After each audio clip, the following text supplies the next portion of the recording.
The next episode of The Commercial Break starts now. FIIIVE THIRTY!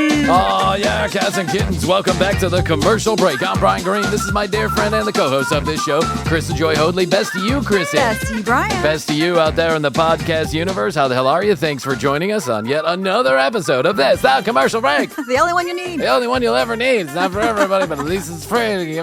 Fact, news, or fiction, guaranteed in 5 minutes or less, or your money back. Go to tcbpodcast.com to collect your winnings. I did it. Very yes, good. you Very did. good. I still remember it. It's like riding a bike. Once you get into it, you just never forget it. That, of course, is the Season 2 and Season 3 opening that left us with little to no listeners. Average listen time, 3%. I wanted to say a few things. We're just talking about one of my brothers is going to Europe on a little vacation, and of course he's having all kind of travel drama because the travel drama is high right now. All the thunderstorms and weird weather. I was just watching. My flight got canceled coming back from Memphis. Yeah, that's right. You were stuck in Memphis for an extra day. He got stuck. They canceled his flight. He found another flight. He gets to Charles de Gaulle, which is in Paris. And Charles de Gaulle, a 1.5, 2 hour layover turns into like 25 hours or something. Enough time to go sightseeing in Paris. And it's not like the airport's, I mean, it's close, but it's not right around the corner. And Paris traffic can be terrible too.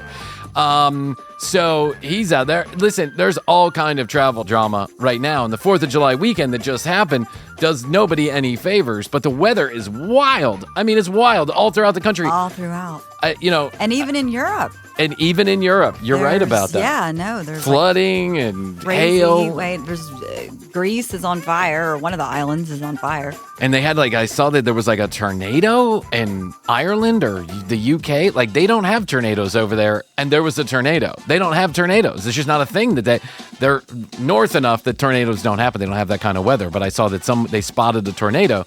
But then I saw in Vegas that a windstorm, a dust storm came by. Ooh. And it blew 55 power poles down on one street. They all just went down in a row. Wow. And people on the internet are fucking stupid because they can't just accept that something happened. It all has to be some mysterious global conspiracy, terrorism, aliens. Joe Biden is always the default reason. COVID, the vaccine, Kamala Harris. Beyonce took $10 million to push the telephone poles down. I mean, it's really quite crazy how crazy people are online. They're nuts. And with the chemtrail, it's all being caused by the chemtrails, and the sunsets are no longer the same as they used to be. They're now a different hue of red because of global elites flying their planes over Leonardo DiCaprio. Thank God that J.D. Vance is saving us from wind turbines and chemtrail. People are fucking Looney Tune. A dust storm blowing at 90 to 100 miles per hour. That's a Hurricane Cat 1 in Las Vegas, where there is basically nothing to stop the wind or the dust. The desert, too. One of the poles goes down, they yank all the other poles down that are already getting stressed by the wind. There's a lot of video of this windstorm that happened. There are tractor trailers that are blown over. There are porta potties that are a mile away from where they originally were. It's pretty clear what happened, but no one can accept that on fact. Everyone has a different conspiracy theory, and I think you're all very sick, and you need mental evaluation immediately if you believe these things. Why? Why does it all have to be a conspiracy? Why can't it just be the thing that happened? Why isn't it just the thing that happened? It was a windstorm. When it rains here, I don't say it's because Joe Biden is seeding the clouds above my house to make my pool overflow and some grand global conspiracy to spread E. coli all across my yard. It rained. Now, how did the rain happen? Why is it raining so much? I don't know. It's a different story altogether. Maybe that has to do with something called global warming. But you know what? God forbid me from accepting science as fact. I don't know, Krissy. I just think people are really mentally challenged. There's a lot of people on this earth, and most of us are not well. And that remains my belief to this day. I agree. And if you don't accept my hypothesis, then you are welcome to turn off the commercial break. If you're one of these people that are conspiracy-minded, let me hand you a ladder down that rabbit hole you've gone down. And if you don't accept crawling out of it, well, then that's at your own detriment. I just was reading somebody the other day said the moon is hollow and aliens put it there and they're watching us. Then I'm watching a pretty well-known NFL player. I'm not going to name because I just think he's also mentally challenged. Talk about how the moon could not possibly emit its own light or couldn't reflect the light of the sun. That it's like a flashlight. It must be turning itself on and off. We went to the moon. We saw it for ourselves. That's a whole other conspiracy. Even Joe Rogan changed his mind on that one. He was also it never happened, and now he's like, well, it probably happened. Yeah. Come on, guys. Let's get it together. The moon is hollow? Really?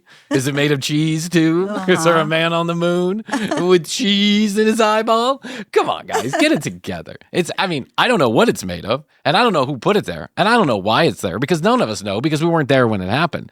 But I'm pretty sure we would have figured out it's hollow and that there are aliens living in it and staring at it. We've been staring at that moon for like 70 million years. I mean, come on. You don't think somebody would have figured it out by now? You can look in a telescope and see the moon for yourself. It's not that hard to figure out. It's not a light bulb turning itself on and off.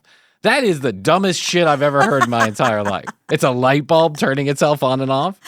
Who do you think we are? Jim Carrey in the movie, whatever that movie is? Man on the, what is that? Oh, no, that was... The Truman Show? The Truman Show, Yeah, yes. someone's just turning the lights on and off? You think the sun turns itself on and off too? Come on, get it together. And it seems stressful to me if you are believing all of these things. Wow. Yeah, you must really, really, really... It must be hard just to live a normal life if everything is a grand conspiracy or something else. I understand you want answers and the mind abhors a vacuum, and that living on your own and watching Freedom News by the My Pillow guy is 24 hours a day on a loop is really getting to you. But please take a break, go outside, take a walk. Don't concern yourself with all the things that could possibly be. Yeah. Listen. A wise monk once said this. We need like a little music I know. intro We do for need that. a music intro, but I'm going to make one. A wise monk once said, you don't, worrying about things that may or may not happen is anxiety, right? And stress is worrying about fear is worrying about all the things that did happen. You only have today, you only have right now. Let's not concern ourselves with whether the moon is turning itself on or off. Let's concern ourselves with being a good human being to those around us. That's the only thing that we can control. Just being a good human being. Just trying to be nice to the next guy. Try not to be an asshole. And then you might say to yourself, Bryan, but you're an asshole. And I say, yes, but I have a podcast. And that's what podcasts are made for, being an assholes. That's right. Thank God for podcasts. It gives us assholes a place to go. That's right. But speaking of travel drama, I got very caught up in a very travel drama that happened to a young lady. I don't know, a couple of weeks ago, or maybe I don't know, maybe this was last week or something. Let me play the Instagram reel, and I'll get you up to speed on what's going on. Okay. Okay. All right, here we go. Okay, so I'm recording this right now because we are on United Airlines going from Heathrow to Chicago, and we booked these seats. We're in first class. We booked these seats fair and square. And all of a sudden, my fiance just got engaged. My fiance just got moved to coach. They bumped him because they wanted a flight attendant not a flight attendant. They wanted someone, a part of the crew, to sit in first class instead. I understand that the crew works really hard. However, we booked these seats ahead of time, and this is not fair. This is not customer service. I'm sorry, it's just not customer service. Like, this is ridiculous. What they're hiding, what you need. Okay, so what they're hiding? It's a conspiracy. It's a conspiracy. Of course it is. It's a conspiracy. It's Joe Biden again, taking everybody's first class seats and kicking them into coach. Must be Bill Gates. What this poor girl, and then there's lots of follow-up information about this, but what happened to this poor girl is her and her husband, they booked this trip, or her fiance, they booked this trip, they just got engaged, they're going to celebrate, they booked this trip, they booked first class tickets, business class tickets on this United Airlines flight, and when they get onto the plane, the husband, who happens to be in seat number whatever, because the crew just decided seat number whatever, is now going to be reserved for part of the crew, part of the staff, part of the airline. My guess is, could have been could have been an air marshal, right? Last minute air marshal problem or concern or needed an air marshal. And that happened to be the seat they chose. And the husband got put back in coach. Now, there was some kind of recompense for this. It wasn't like they just put him back in coach and said, sorry, shit out of luck, no money, no ticky, no tacky. There was some kind of reciprocation, like they got a free ticket or whatever. Okay. Free upgrades on the next flight or whatever happened. But I agree with this young lady. Like, I have to agree with this young lady. I bought it. I bought it ahead of time. I bought it so that I could sit next to my fiance in business class, which is not cheap. And we are celebrating something, and I'd like to be with him. And this poor girl was brought to tears because now she cannot sit next to him. There is no choice. There is no seat available in coach to sit next to him, even if she wanted to.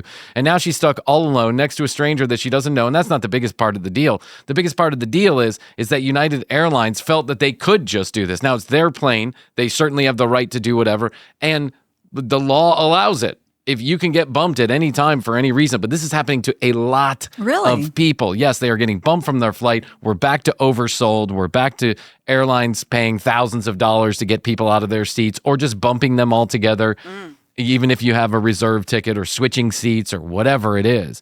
We're back to terrible customer service with most airlines. Now, luckily, the only airline that I choose to ever fly on my own for any reason, because there's a couple, but the one that I choose to fly on is Delta. Yeah, me too. And Delta, I have never, ever had an issue with a Delta flight. I've had cancellations, I've had delays, I've had problems with aircraft, but I've never been bumped out of my seat, and I've always gotten the seat that I had chosen. At least I've always gotten that. I know that's not everybody's Delta experience. But United Airlines is one of the other premium carriers out there. And now I heard the United Airlines CEO recently give a talk where he said the discount airlines are terrible and they were terrible from the beginning and they're even worse now and they're going to go out of business. And I agree with him because they're not really discount airlines. But this is not a discount airline. This is United Airlines and you're flying business class. You should be entitled to that seat even if it's not on that plane. You should be entitled to that seat. You should be entitled to some option to get together in a business class seat on another flight same day or in the same manner that you were going to be accustomed to in a short period of time, even if that's another airline altogether. Because that's just not fair. I mean, it doesn't matter what they're allowed to do. It's just not fair. It's not good customer service. And I feel really bad for that girl. I really do. She seemed very upset that she was going to be alone during this flight. Is it the worst thing that ever happened? No. Can you make it through? Of course. Are you going to survive? No one's dying. It's just a seat change. But it's kind of shitty. I would feel bad about this too. I agree. I mean, really I don't would. know what happened with that. I mean, and do we really know all of the things that surrounded it? We just know that he was asked to move, that he was told to move, that they needed the seat for something and that he needed to move, but that it was someone crew related, United Airlines related. My suspicion is, and this is just a suspicion, is that this was an air marshal. And air marshals fly on a lot of flights. They don't tell you how many flights, but some people have estimated up to 70% of domestic flights and maybe 90% of international flights, there are air marshals. There are tens of thousands of flights every day in and out of the United States, into and out of those. There are a lot of air marshals, and they're there to keep everybody safe, and they don't announce themselves. They never will, No. unless something bad happens, and then you'll see them. But they need to be there. However, kicking someone out of their seat to get an air marshal on there shouldn't be part of the program. Those seats should be just always reserved for an air marshal. And I thought that that's how it worked. There was always just one seat on the plane that we reserved for the air marshal. Well, I don't know why the air marshal had to have first. Maybe they felt that that was the place he needed to be. Maybe there was a reason why he needed to be there. Maybe there was a person he needed to sit near just in case. I don't know. But what a shitty thing to do, United Airlines. I'm glad that she got there and that like there's something happened for them. But at the same time, in that moment, that would feel terrible to me too. Astrid and I have had to sit in different places on airplanes before. Me too. It's happened. I just had to do it coming back from Memphis because our flight was canceled and we were on standby. And we were like, give us whatever seats you got. Yeah. Hey, listen, in certain situations, you just got to take what you can get. In certain situations, Astrid doesn't even want to sit next to me. Yeah. So it's kind of like she chose that seat. Sometimes we go to the airport and I'm like, okay, what seat you got? And she's like 21A. And I'm like, okay, well, I got 27B. Yeah. And she's like, oh, I don't know how that That's happened. Yep. But you got the kids, right? And yes, I do. They're all in 27. I don't know what happened. Airline mistake. As a matter of fact, that's happened the last 6 flights we've taken to Europe. We don't fly business class, though. That's the only difference. You can't fly business class. I can't afford that. That's crazy. I've flown business class before, but only because I managed to grab an incredible discount. And I tell you, the first time that I ever went to go see Astrid in Europe, when she had moved to Switzerland and she was in Spain for the holidays. And so it's our first year together. We've been together like 6 or 7 months. I show up to the airport, nighttime flight, as they often are, over to Europe, taking Delta. And I get to the gate relatively early. I'm there like 30, 40 minutes before we even start boarding. So I'm sitting near the, I'm sitting right near the desk thing. The desk, yeah. Where? Those fucking kids, I swear to God. What's wrong? They took my megaphone. I wanted my megaphone. They did. I see it, but I'm not going to go grab it. It's going to bore everybody. But you know what the good news is, Krissy? Oh, I see it now too. Yeah, I see it. Yeah. All the way across the room. Yeah, they took it. Those little rapscallions. Those little rapscallions. Rapscallions. Oh, no, I don't even have it on there. The rapscallions are all in trouble, all of them. Anyway, I'm sitting there and I'm waiting. I'm waiting to wait to board, and I'm in the back of the plane in coach. And all of a sudden, the lady comes on in that terrible, awful little microphone that they're still using at the airports. I don't know why they can't just upgrade that system to something you can hear. But anyway. Attention passengers, pilots, 187 tons to the flight of Charles de Gaulle Airport. The first class seats now for $100. Thank you. And I'm like, I don't understand that. She said something about Charles de Gaulle. That's where I'm going. That's where I was flying into. 5 minutes later. Attention passengers on 175, the first class seats available for $100 upgrade fares. Thank you. And I was like, she say upgrade available? And then a third time. That's all available. One set of volunteers. Upgrade to first class for $100. Thank you. And I'm like, let me go up there. And I go, did you say something about an upgrade available? And she goes, yep, we have like 10 first class seats, business class seats available, $100. And I was like, $100? Wow. And she was like, 100. And she goes, $100. And I go, really? $100? And she goes, 75? And I was like, $75? Yes, I'll take that. And she was like, okay. Swipes my credit card. And then I have a business class seat all of a sudden. So my very first trip across the pond, I got to take it in style. And ever since then, I have longed. Yes. I have longed for sitting in a first class I know. seat. I've on rare occasion been in first class too, and it's so nice. Maze balls. I'm laid out. I'm watching TV. Yeah. They're pampering me. They're fluffing me up and turning on softcore porn for me. I mean, it's just a lovely experience. They're pouring champagne in your mouth. It's a lovely experience. But unfortunately, I don't think that's going to happen to me because now I have 8 people to pay for. Right. And that doesn't include if we have in-laws coming with us, if we have 40 people with us. But anyway, when you book a flight like that, you just expect that certain things are going to happen. These inalienable, non-legal rights. It's not like you put a Labubu in your house and Satan has the legal right to your house anymore. But it is kind of a social contract that you make with an airline when you pay for the seat. I would have said, okay, I understand something's going on here. Can you take us off this flight and put us on another flight in business class together within a reasonable amount of time and refund us some portion of that ticket?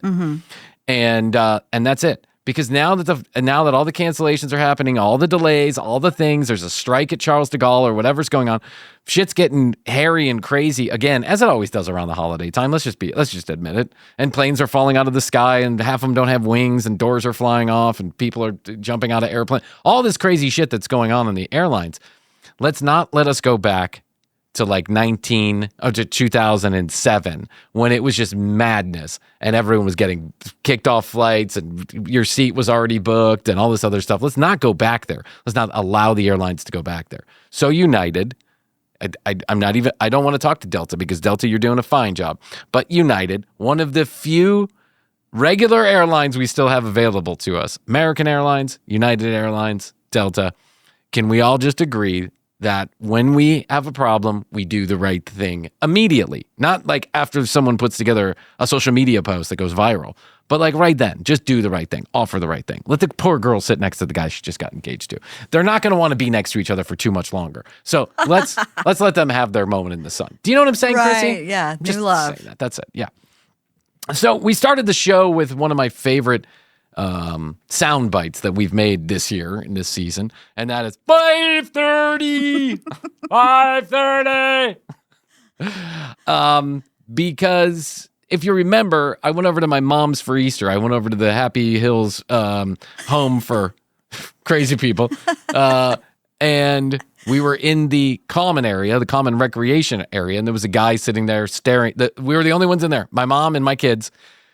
And then all of a sudden, some guy was just sitting there staring at everybody, and he started answering questions we weren't asking, like 5:30 cheeseburgers.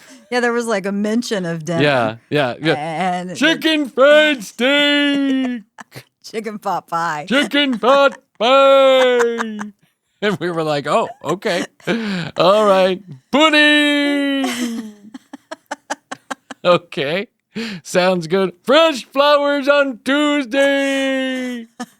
And I love remembering that moment because it really did happen like that. That was his voice. And I thought to myself, that's the most unique voice I've ever heard. And the way he's saying things is just crazy funny. However, he's got a doppelganger out there on the internet. Really? And he appeared on my social media because I just have the weirdest fucking algorithm ever created. It's a mix of like pastors and religiosity and crazy people and Light language. Light language. Most of the people that come up on my reels, like when I'm scrolling on reels, they have like less than 5 views. I mean, honestly, I get like the most random of randoms. But this guy is a sales consultant, and he has the voice of the guy that was in the recreation room. Was in the retirement home. He could not. Either he's doing the best impression of the guy from the recreation room, or I don't even know what to say. He's the guy. He must be the guy. So without any delay, I'd like to take a break, and when we get back, I want to let you listen to what this guy in the recreation room sounded like by way of this sales consultant. The sales consultant. Sales consultant. Okay. Sales consultants on Instagram are a dime a dozen, I've learned. Mm-hmm.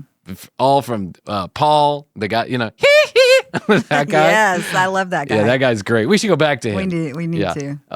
But honestly, he gave some good advice compared to most of the people that are out there giving sales advice.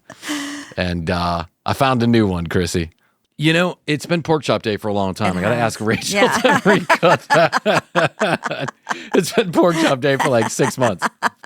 Well, good for Axel. That's all I got to say. All right. He eats well. Okay. Back in Easter, I told a story, and I was talking about the guy in the recreation room at my mom's place when we were talking. She was asking the kids to stay for dinner, and which I wanted to avoid at all costs because they're just so disastrous, and those old people don't take kindly to kids running up and down the fucking Right. tables at that time. My mom thinks it's great, and everyone else in the place looks at me with disdain. And there was a guy in the corner, not that old, probably in his 60s, and he was answering, he was like responding to my mom. She was like, can't the kids stay for dinner? And he was like, dinner at 5:30. And I was like, okay, great. And so it was like this guy, my mom, the kids against me. Well, I wish I could find that guy and have him repeat that voice. But in lieu of that, I found another guy who has the same voice. You ready? I'm ready. Okay, here we go. The third key to success as an entrepreneur is organization. That's logistics, protocol, processes, and structure. Please have my calendar to learn more. Wow. It's the same guy. All right, let's see. He's got another one here. Oh, look at here. He's shirtless. Oh. You keep on getting all these certifications to show that you're an expert. Nobody gives a fucking shit about your dumbass certifications. other than stupid people like you. Please have my calendar to learn more. Please have my You're calendar stupid as shit. Please hop in my calendar.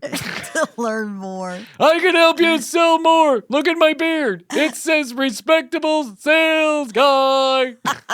5:30. Yeah, nothing says great sales trainer like shirtless. Yeah, you got to on a beach with a fedora. I know, with a fedora and a beard that I don't even know how you grow that. No. Who grows that kind of beard? Hugh Jackman for the next X-Men? I mean, honestly, that is a Wolverine beard if I've ever seen one. It's weird. Okay, here he is again. I got a number of these videos. Do you want to get input from a bunch of very kind, funny, intellectual multimillionaires? I run a productivity and accountability pod every Friday. 90 minutes. It's $300 a month. The information's in the description below. Oh, wow. He's got a multi-million-dollar He's got friends, group of people that do a pod. Multi-millionaire! Welcome to my multi-millionaire pod. Here you will learn accountability and why your certifications fucking suck. Jump in my calendar for more information. 5:30 is the time when I trim my beard. Nothing says multi-millionaire like a tie-dye poster in the back. In the back of your... Right above your head. Yeah, in the back of your IKEA furniture. I mean, listen, he's making a living. No knock on that.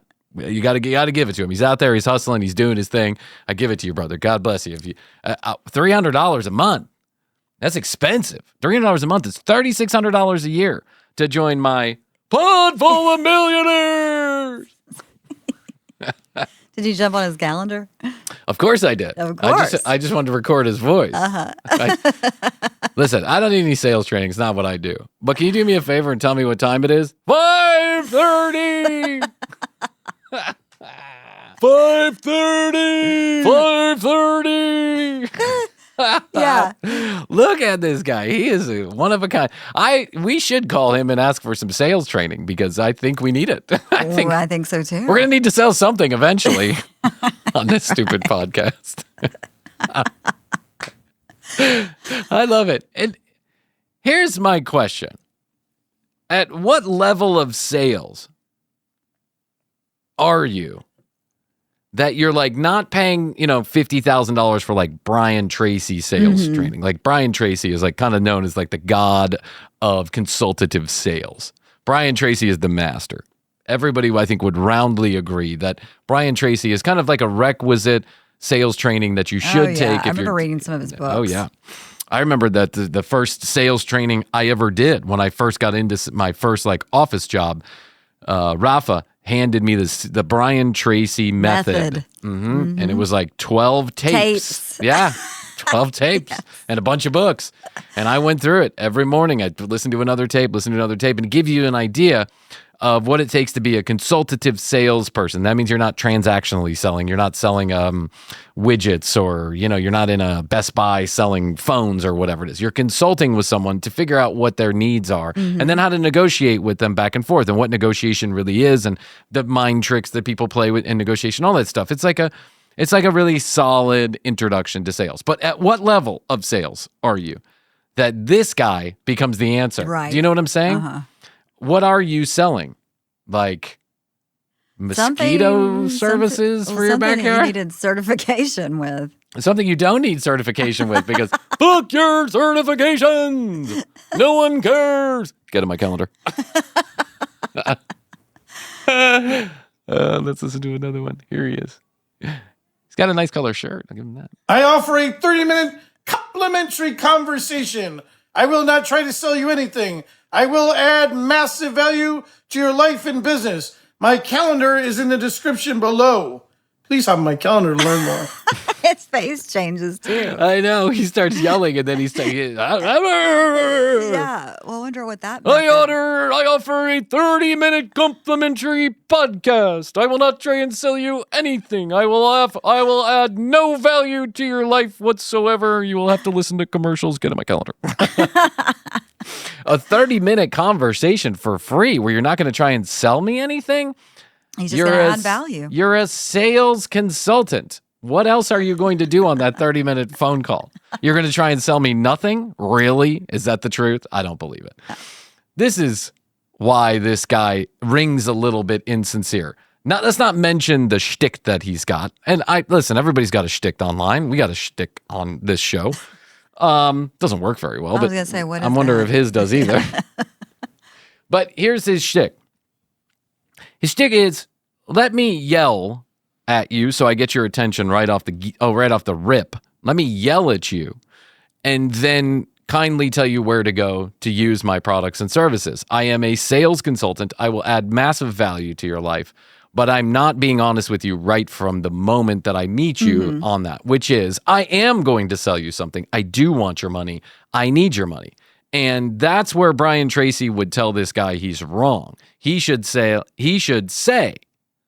I need your money to change out my tie-dye poster.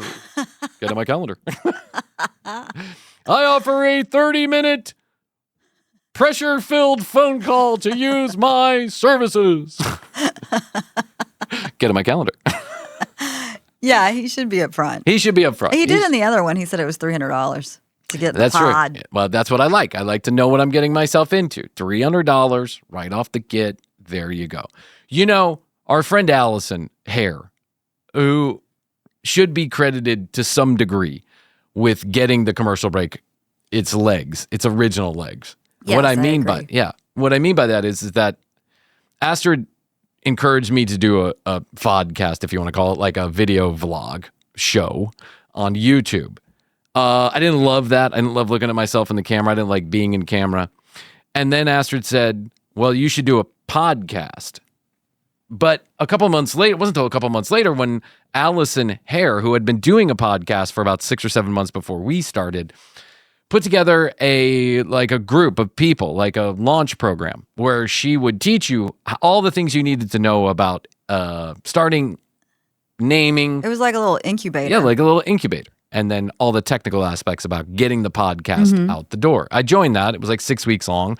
I faithfully attended. I did the homework. I did the things. We worked as a group together to encourage each other. And then out of that comes the commercial break that you hear now, right? Or this version of the commercial break. Allison still does that. She's still out there doing podcast launching and podcast coaches and podcast incubators and all of that. As a matter of fact, that's what she does now, right? Full time. What I like about Allison when she puts together a podcast about her podcast launch program, a reel, or whatever, is that she adds the value right there. She tells you she tells you why, and she tells you what, and then she asks you to join her for the how part of it, which I think is the best way to do that. Tell somebody, I'm going to charge you for my valuable knowledge. Yeah, but here's a little services. tidbit so that you can understand whether or not this is the right service or program for you.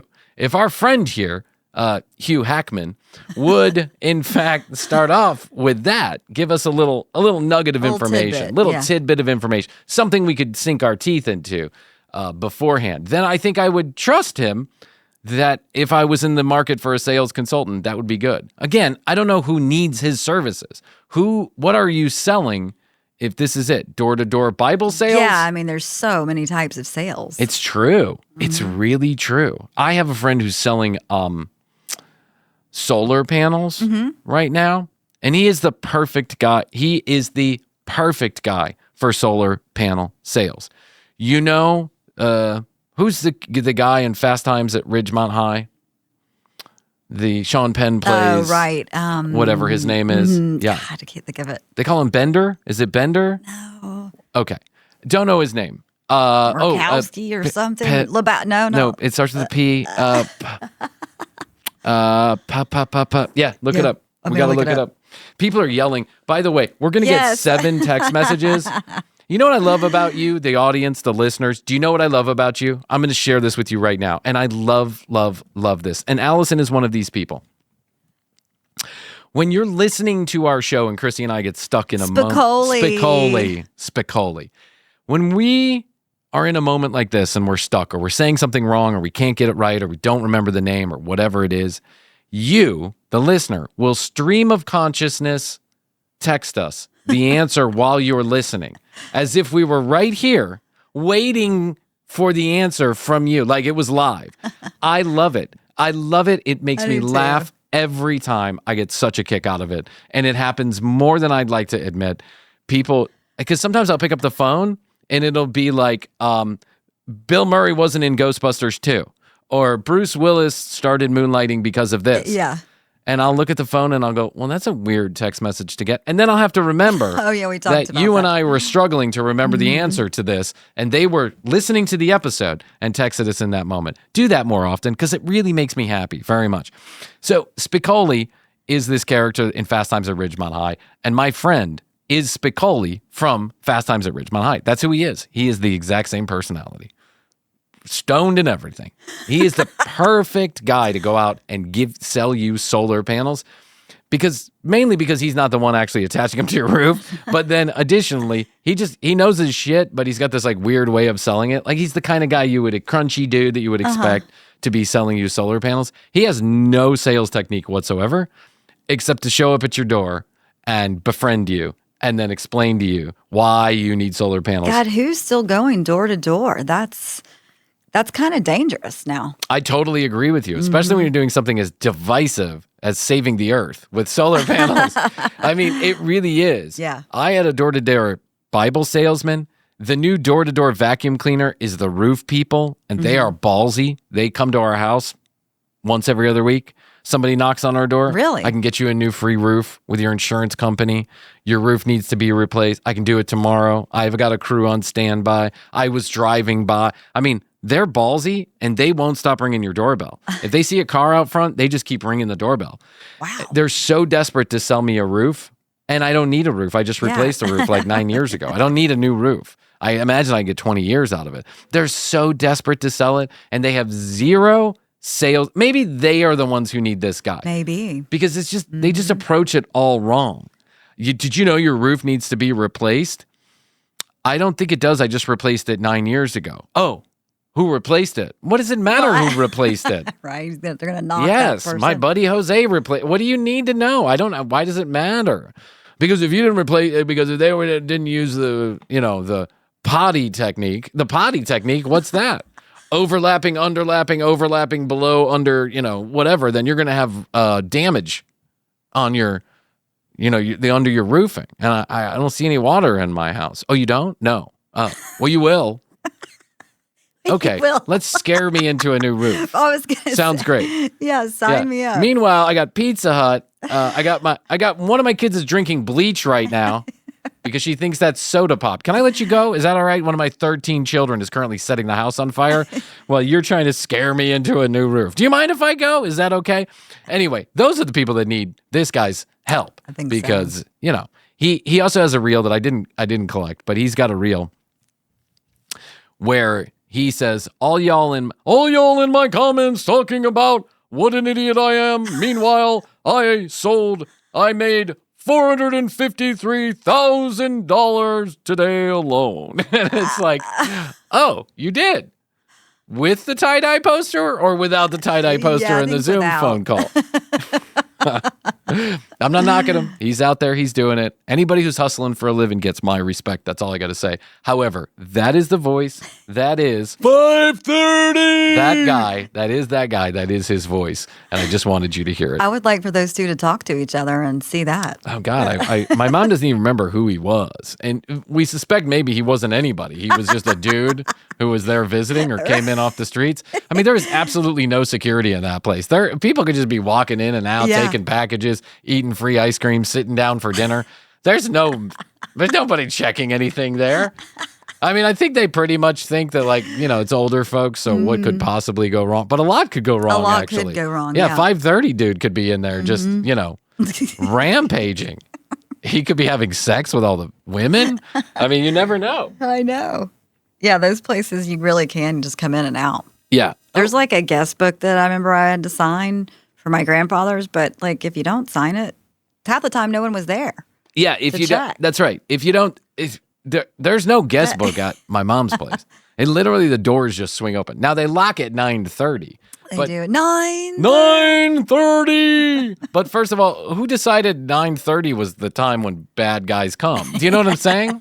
Like, couldn't they come at 5:30? Yeah, they can come anytime. They could come at 4:15. Yeah, 9:30. Like, that's a magical hour that nothing bad happens after. You know what I'm saying? Nothing bad happens before 9:30. Unless my parents were right that nothing good happens after 10 o'clock. That's true. Well, you know what? That ended up being true. So I'm just letting you know that. Krissy doesn't even go to bed till 1 in the morning. No. Okay. No skin off my back. Well, you know the clickbait. Yeah. On the Border is not the worst food I've ever had. No, it's not. There's one right there at Lennox. We were talking about all these like clickbaity articles, you know, massive food chain, restaurant chain closes, and then it's Tejas, which is in Arizona. Okay, all right, Yeah. in New Mexico. But on the backs of that, we're just reading the breaking news that Phil McGraw's TV network, that was the anti-woke network, that was going to stop the disease and pestilence coming through your television with woke networks in your children's faces all the time, that basically just played Dr. Phil shows on reruns. Yeah. You know, because that's what my children should be watching. It's bankrupt. And I didn't know that it was being distributed by TBN. Trinity Broadcasting Network, which is, of course, is a mega church offshoot. It's a Christian broadcasting network. Wow, did Dr. Phil take a left-hand turn at Albuquerque? Yeah, he did. He really did. I mean, there was a time when I think we all agreed Dr. Phil was bringing straight talk. Straight talk.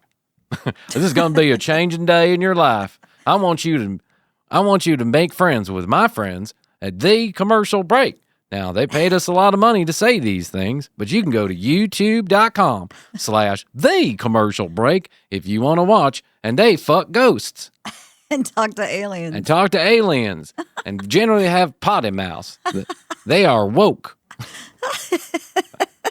Yes, we are, Dr. Phil. Yeah, Dr. Phil. Oh, I used to have, I don't think I have it in here anymore, but I used to have the Dr. Phil ad. Oh, yeah, you had that in there. Yeah, I had it there for a while. All right, okay, a couple more things I wanted to get to. Last week, I forgot to talk about Mystery. I teed up that I was going to talk about Mystery and his new boot camps. I'll get to that in 1 second. But another thing that I found interesting online I wanted to share with you. Did you know you now can roll your dead ones around town and have mobile viewing services? Oh, my God. Yes, there is some wild shit happening in the funeral industry. Uh-huh. One of the guys who got us onto Clubhouse, who started on what was called Club Pod at the time, or what he was calling the largest podcast-related social audio club in the world, because it was the only podcast-related social audio club in the world.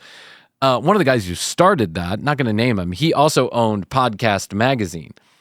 He left the podcast industry. He left us all high and dry, just took off one day. I think because everyone started to understand he probably wasn't all that he claimed to be. He didn't have podcasts. I mean, he didn't even have a podcast.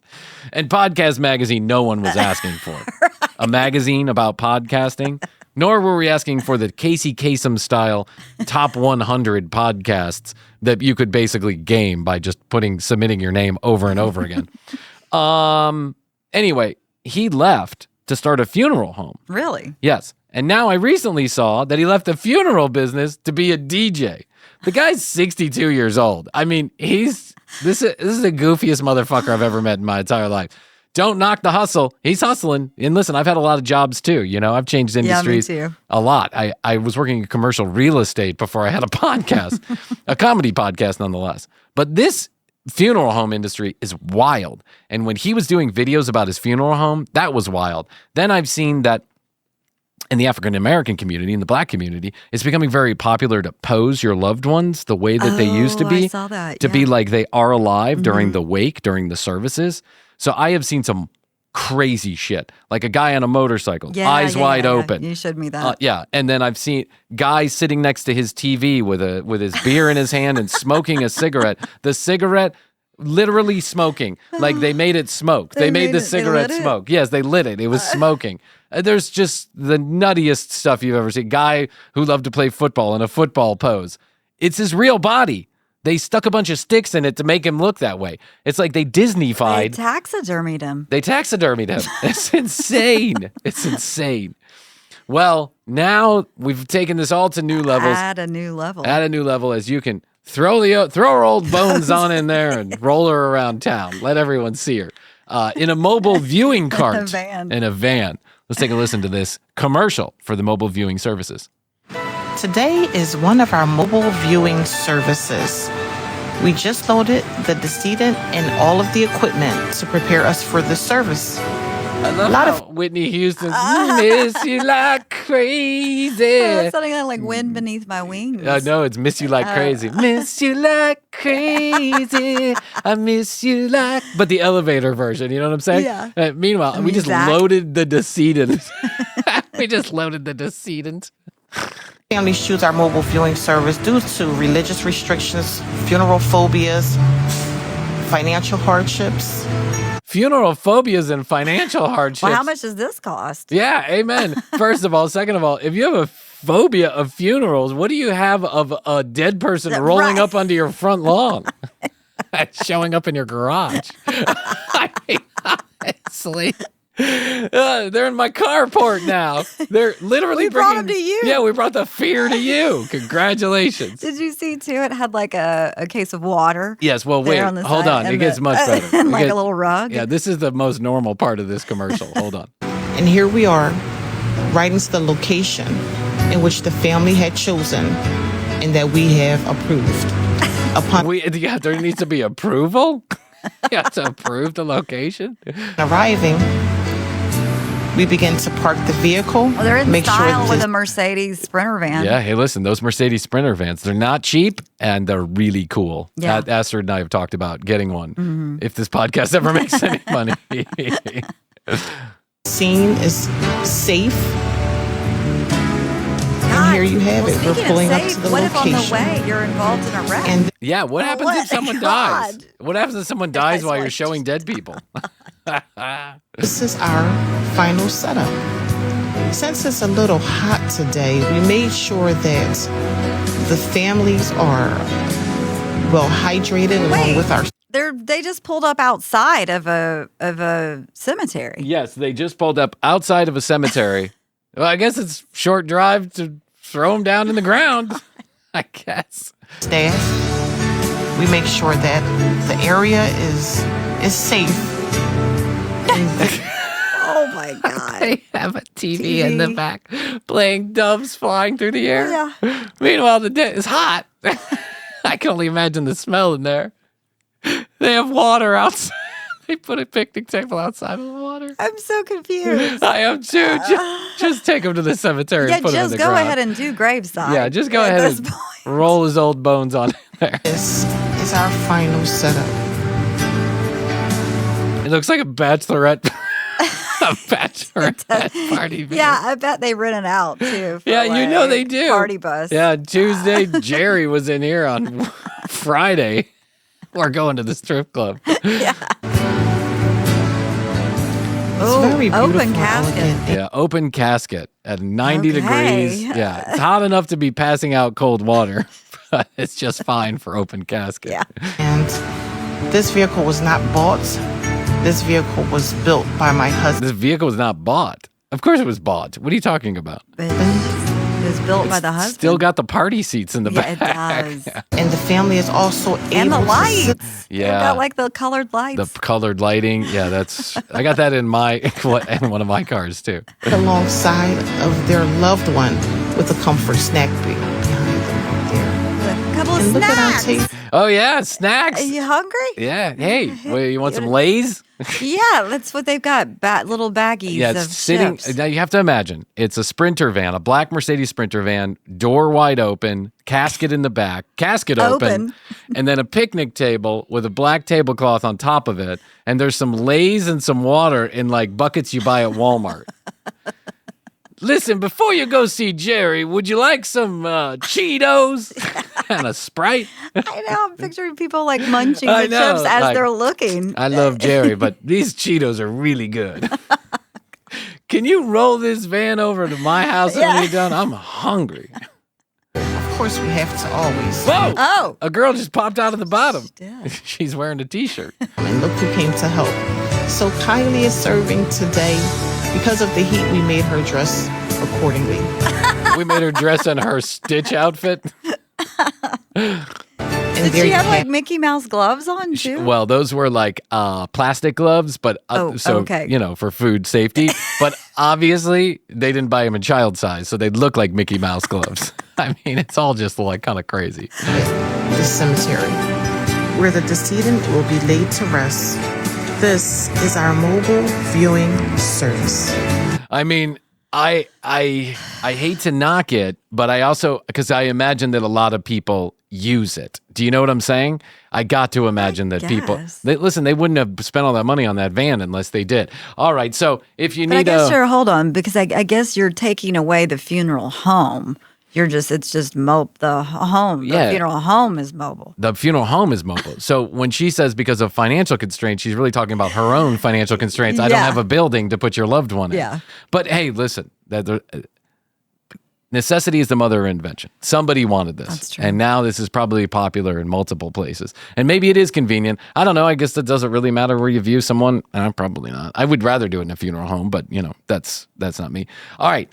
I was talking about Mystery last week. Before we go, I was talking about Mystery last week. He's got a boot camp. He's on the move. Nice. He's doing things.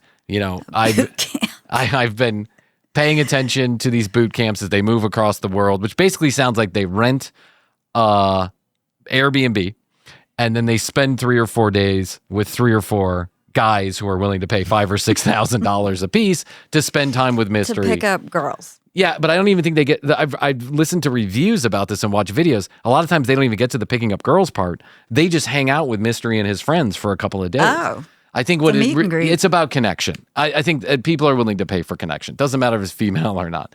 Anyway, Mystery. We'll get to that next week because it's a little bit more of an in-depth video about the boot camps. But I did want to share this. We got a little bit of time. Mystery recently was on a podcast or something. And they're talking about what should be the first or second date. Where should you go? What should you do? So let's listen to Mystery's answer. Here we go. I avoid the coffee date. I hate coffee anyway. We learned it the hard way. It makes me shit. Avoid the coffee. Look how old he looks. He's like 62 years old. He looks flavor. Flavor saver still.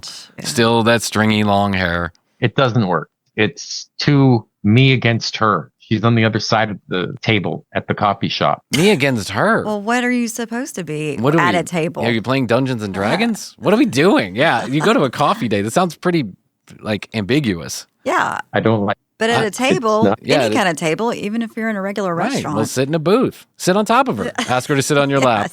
That way, it's you and her against somebody else. Set up. It's not conducive to pickup. Instead, I would invite them to tag along with some chores I have to do.